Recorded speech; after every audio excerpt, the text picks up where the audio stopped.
두바시 주님을 바라보는 시간 45번째 시간입니다. 오늘 성경 본문은 베드로전서 2장 21절이며 제목은 자발적 불편입니다. 본문을 읽어드리겠습니다. 이를 위하여 너희가 부르심을 받았으니 그리스도도 너희를 위하여 고난을 받으사 너희에게 본을 끼쳐 그 자취를 따라오게 하려 하셨느니라. 아멘. 요즘 많이 쓰는 단어가 4차 산업혁명이라고 하는 단어입니다.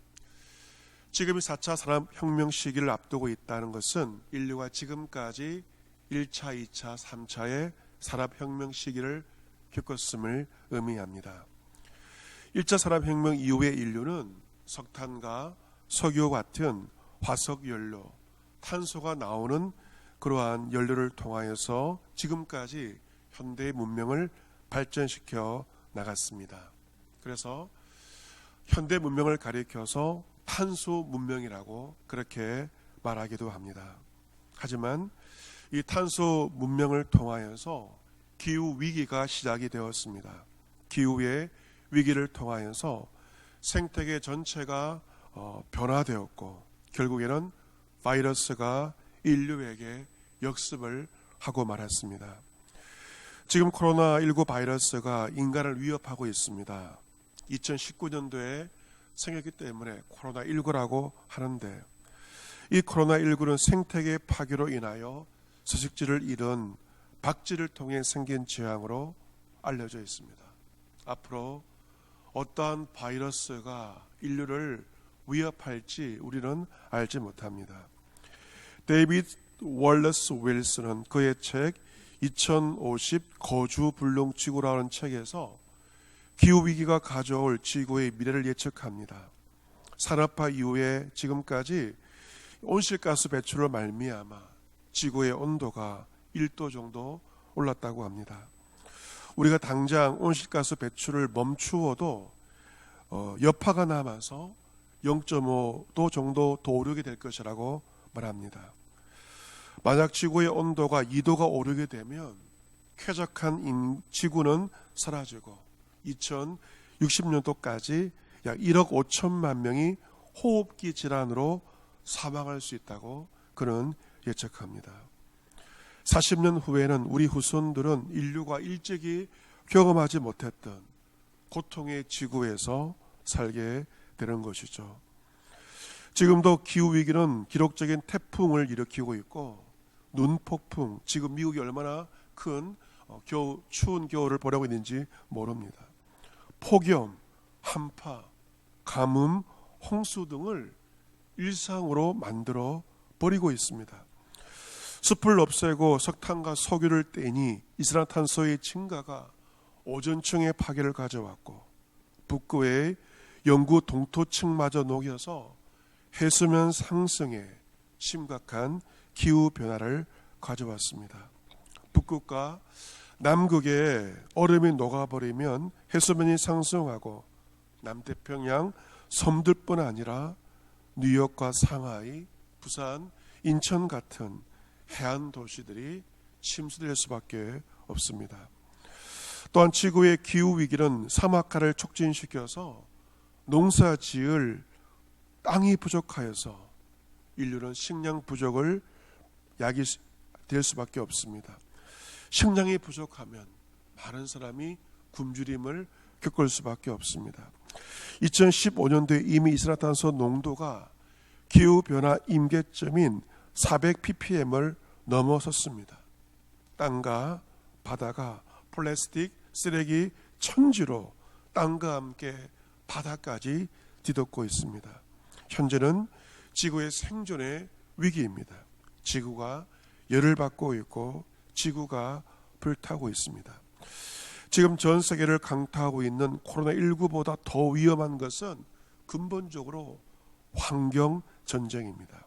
지구를 지키기 위한 전투를 해야만 지구를 지킬 수 있습니다.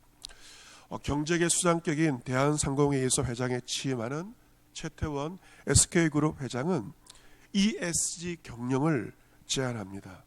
그런 기업들이 친환경 사업, S, 사회적 가치를 창출하고, G, 투명한 지배 구조 등을 추구하는 ESG 경영을 가속하는 것만이 환경 위기와 코로나 팬데믹을 극복하는 해법이 될 것이라고 그는 말합니다. 그 첫 번째가 바로 친환경입니다. 최 회장은 인간의 탐욕과 이기심 등이 환경 재앙을 초래한 이른바 인류세에 우리가 살고 있다고 말합니다. 인류세는 새로운 개념입니다. 노벨 화학상 수상자인 파울 크리천이 2000년도 제안한 지질학 개념으로서 인간의 활동이 지구 환경에 지대한 영향을 미치는 시기에 인류가 지금 살고 있다는 것입니다. 최 회장은 우리는 환경을 해치는 잘못된 행동 등을 궁극적으로 바꿔나가기 위해서 새로운 시스템과 방법론 등을 시급히 강구해야 한다고 역설합니다. 그런 이러한 전략과 시스템들은 우리 마음속에서 우러나오는 자발적인 참여가 있어야만 의미가 있다고 말합니다. 무엇보다도 코로나와 이 환경재앙, 무관심, 증오 등으로 상처받은 사람들을 이해하고 감정을 공유하는 공감 능력이 지금 우리에게 가장 필요하다고 말합니다. 여러분, 경제인이 이익의 창출을 원하는 기업을 경영하는 경제인이 이제 환경을 말하고 있습니다. 이제는 기업들도 환경 중심으로 경영해야만 살아남을 수 있는 시대가 이미 되었습니다. 지금 자동차 업계의 대세도 바로 전기차 아닙니까? 친환경이 대세입니다. 과거처럼 휘발유나 경유 같은 그러한 화석연료, 석유를 떼는 차에서 전기차로 자동차 산업이 대세가 이동을 하고 있고, 그것은 피할 수 없는 현실이 될 것입니다. 소비자들의 인식도 바뀌고 있습니다. 이제는 저탄소 라이프 스타일이 질 높은 시민적인 삶의 모델로 떠오르고 있습니다. 일회용 포장지 등 쓰레기를 구매하지 않는 소비자의 자유가 이제 윤리적인 행동의 기준이 되고 있습니다. 어제 제가 마트에서 2개들이 우유를 구입을 했습니다. 과거에는 이제 비닐로 테이프로 포장하였지만 어제 제가 구매한 그 우유는 종이로 포장된 2개들의 우유를 저는 구입했습니다. 비닐로 포장하지 않고 종이로 포장하는 것 역시 지구 환경을 지키고자 하는 작은 노력의 일환이고, 기업도 바뀌고 있고 소비자들의 인식도 바뀌고 있습니다. 당면한 지구의 기후 재앙을 막으려면 우리의 생각과 우리의 삶의 스타일이 달려져야 합니다. 기후 재앙을 극복하는 힘은 바로 인간에게 달려 있습니다. 더 적게 먹고 더 오래 있고 덜 편리하게 사는 삶이 정답입니다. 강원도 원주시 흥은면에 사시는 고진아 목사님이 계십니다. 시인이기도 하고 목회를 은퇴하시고 시골에서 살고 있습니다. 그가 살고 있는 집은 70년 된 시골 한옥입니다. 목사님이 이곳에 산 지가 13년째입니다. 집 대문 위에는 불편당이라고 쓴 당호가 걸려 있습니다. 불편당, 이 집은 문자 그대로 불편한 집입니다. 그리고 벽에는 불편을 즐긴다 하는 글귀가 걸려져 있습니다. 목사님이 이 집에 이사 왔을 때는 낡은 한옥이었습니다. 집이 너무 낡아서 집값 없이 땅값만 지불할 정도로 낡은 집이었습니다. 집이 너무 추워서 비닐로 집 전체를 감아 놓아야만 살 수 있었습니다. 그걸 하나씩 고치고 리모델링을 하였습니다. 한옥은 불편합니다. 화장실이 바깥에 있습니다. 밤에 화장실에 가려면 신발을 신고 옷을 입고 나가야 되고, 지금도 요강을 사용한다고 합니다. 하지만 목사님은 불편도 익숙해지니까 괜찮아졌다고 고백을 합니다. 그렇게 불편을 받아들이고 살자는 취지로 그 집의 이름을 불편당이라고 지었습니다. 그런 불편을 받아들일 때 오히려 편해지는 역사를 말합니다. 지금 우리 시대는 편리를 다 추구하고 있습니다. 불편한 것은 조금도 사람들이 참지 못합니다. 하지만 목사님이 살아보니 그 풀과 새와 벌레들은 인간처럼 편리함을 추구하지 않는다고 합니다. 봄이 되면 그 한옥으로 제비가 날아옵니다. 3월 삼진날 되면 어김없이 암수 한 쌍의 제비가 그 집에 찾아옵니다. 제비는 처마 아래에 둥지를 짓습니다. 제비는 봄마다 새로운 둥지를 짓는다고 합니다. 제비는 둥지를 지은 다음에 알을 까고 새끼를 키웁니다. 새끼가 어느 정도 자라면 좁아서 그 둥지에 암수 모두가 둥지에 들어갈 수가 없습니다. 그러면 수컷은 둥지 옆에 박혀있는 못 대가리 위에서 잠을 잔다고 합니다. 그 모습을 보고 목사님은 한 수를 배웠습니다. 제비는 인간처럼 편리함을 추구하지 않는구나.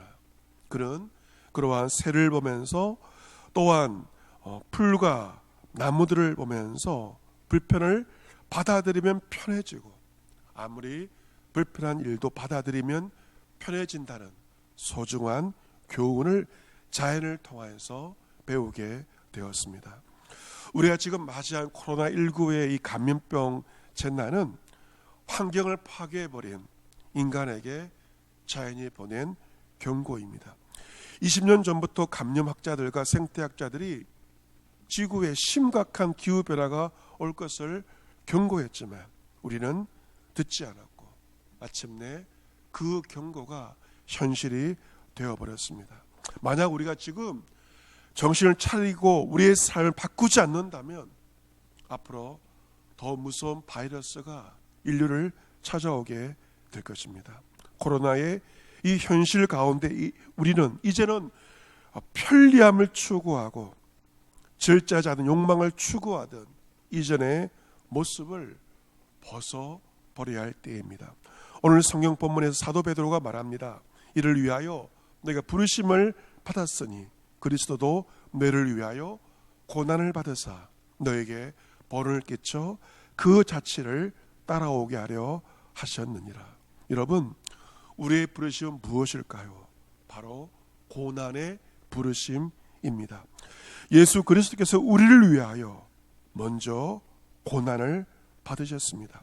하나님이신 예수님이 하늘 보좌를 버리시고 이 땅에 찾아오셔서 지독히 불편한 인간의 몸으로 30년을 살아내신 것은 그것은 바로 매우 불편한 고난의 삶이었습니다. 예수님은 우리에게 고난의 본을 먼저 보여주셨습니다.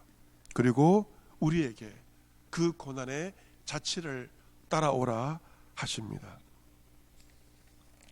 여러분, 이 고난을 막연하게 생각할 수 있는데 이 고난을 불편으로 읽으면 실천하기가 훨씬 쉬워집니다. 그리스도인들은 고난의 삶을 살아가는데 바로 이 고난이란 편리함을 추구하는 것이 아니라 그리스도의 고난 받으심을 기억하면서 자발적으로 고난, 불편한 삶을 사는 것입니다. 자발적인 불편이란 십자가를 지는 구체적인 실천의 행동입니다. 지금 어느 때보다도 자발적인 불편의 삶이 요청되고 있습니다. 하나님께서 말씀으로 세상을 창조했을 믿는 그리스도인들이 먼저 자발적인 불편의 삶, 그리고 절제의 삶, 탄소 금식의 앞장섬으로 말미암아 세상을 바꾸어 나가며 세상을 변화시켜 나가야 할 것입니다. 요즘 하고 있는 일석이조의 환경운동 하나를 소개하고자 합니다. 그것은 줍깅인데요. 줍깅이란 쓰레기 줍기와 그리고 조깅이 합쳐진 말입니다. 줍깅을 전문 용어로 플로깅이라고 그렇게 말합니다. 플로깅이란 조깅을 하면서 동시에 쓰레기를 줍는 운동으로서 스웨덴에서 시작되어서 북유럽으로 전 세계로 확산이 되었습니다. 건강과 환경을 동시에 챙길 수 있다는 점에서 책은 국내에서도 인기를 얻으며 퍼지고 확산되고 있습니다. 울산 북구에 살고 있는 한 여성은 40대 중반의 여성은 플로깅 전도사로 불리워집니다. 그녀는 아침 일찍 천마산에 올라서 구석구석을 돌면서 산에 있는 사람들이 버린 쓰레기를 줍습니다. 10리터짜리 쓰레기 봉투 안에는 빈 페트병에서부터 일회용 마스크, 비닐봉지, 담배꽁초 등이 가득 차 있습니다. 그녀는 매일 아침 천마산에 올라서 플로깅을 한 다음에 직장으로 출근을 합니다.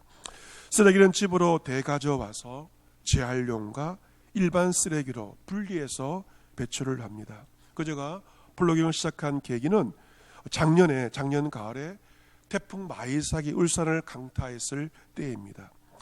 10년 전부터 매일 아침 운동삼아 천마산을 오르고 있는 그녀는 태풍으로 쓰레기로 뒤덮인 산을 보고 마음이 아파서 쓰레기를 줍기 시작했는데 지금은 매일의 일상이 되었습니다.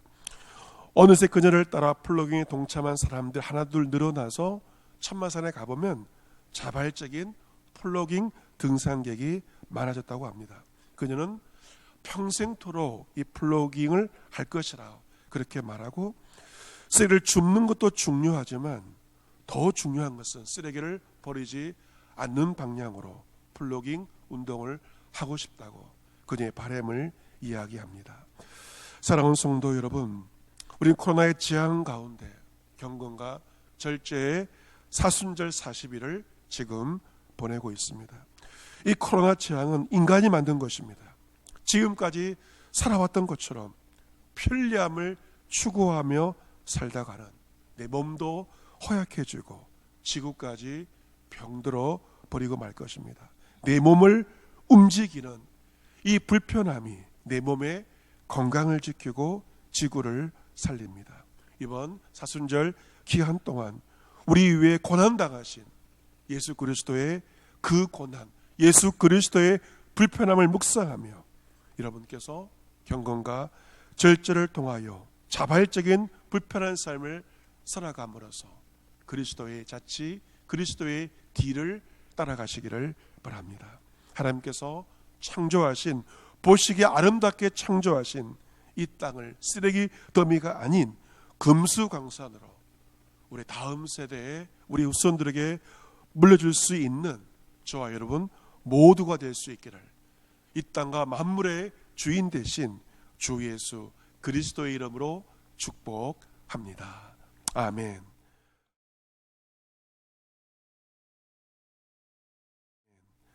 광고 말씀드리겠습니다. 이번 주일 2월 마지막 주 예배, 2월 28일 예배는 사순절 두 번째 주일 예배입니다. 1부 오전 10시, 2부 오전 11시 30분 각 예배마다 100인까지 교회에서 예배를 드릴 수 있습니다. 온라인으로 실시간으로 예배에 참여할 수도 있습니다. 사순절 기간입니다. 우리가 하고 있는 마태복음 성경 필사 그리고 새벽기도 골로새서 묵상을 통하여서 경건생활에 힘쓰므로 여러분의 심령에 하나님의 거룩한 것으로 채우시기를 바랍니다. 또한 탄소 금식에 참여하는 절제와 자발적인 불편한 삶을 실천함으로 그리스도의 고난을 통하여서 마침내 부활절날 그리스도의 기쁨에 함께 참여할 수 있는 여러분 모두가 되시기를 기원합니다. 아멘.